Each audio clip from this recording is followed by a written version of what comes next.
చూసి 2020 వరకు కూడా 25 వరకు కూడా వర్షం పడలేదు కదా అట్లా బాధతో ఉన్నారేమో.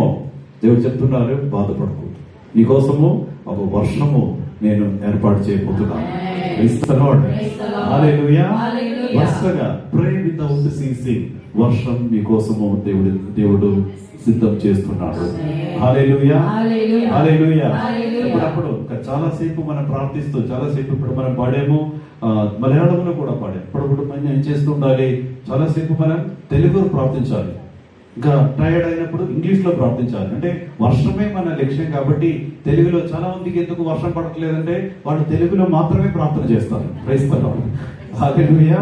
తెలుగులో మాత్రం కాదు, తెలుగులో మాత్రం ప్రార్థన చేస్తే కొన్నిసార్లు తర్వాత కొన్ని టైర్డ్నెస్ అనిపిస్తుంది, ఇంకా ప్రార్థించాలని ఉండదు. అప్పుడు మనం ఏం చేయాలి, భాష మారి ప్రార్థించాలి. క్రైస్తవులు ఏ భాషలో దేవుడు వర్షం కురిపిస్తుంది అనేది మనకు తెలియదు. క్రైస్తవులు హిందీలో మనం స్తుతించాలి, తమిళ్లో దేవుని స్తుతించాలి, మలయాళంలో స్తుతించాలి, ఇంగ్లీష్ లో స్తుతించాలి.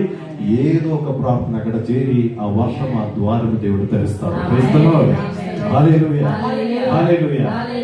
చెప్పినట్లుగా pray without ceasing, that is more important. భాషావరంలో కూడా స్తుతించాలి. Praise the Lord. Pray with your tongue. Hallelujah. ఎందుకంటే ఆ భాషావరంలో స్తుతించిన వాడు అన్నిటిని మర్చిపోతాడు. భాషలో స్తుతించేటప్పుడు తెలుగులో చాలాసార్లు ప్రార్థించి కొందరు అనుకుంటారు, ఇదే కాదు నేను నిన్న కూడా ప్రార్థించేది, ఇదే కాదు నేను పోయిన సంవత్సరం కూడా ప్రార్థించేది, అట్లా టైర్డ్ అయిపోతారు. Praise the Lord. నువ్వేం ప్రార్థిస్తున్నావు అనేది, నువ్వు దేని చెప్పి ప్రార్థిస్తున్నావు అనేది నీకు అనవసరం. నువ్వేం చేస్తూనే ఉండాలి, ప్రార్థిస్తూ ఉంటావు. Praise the Lord. హల్లెలూయా.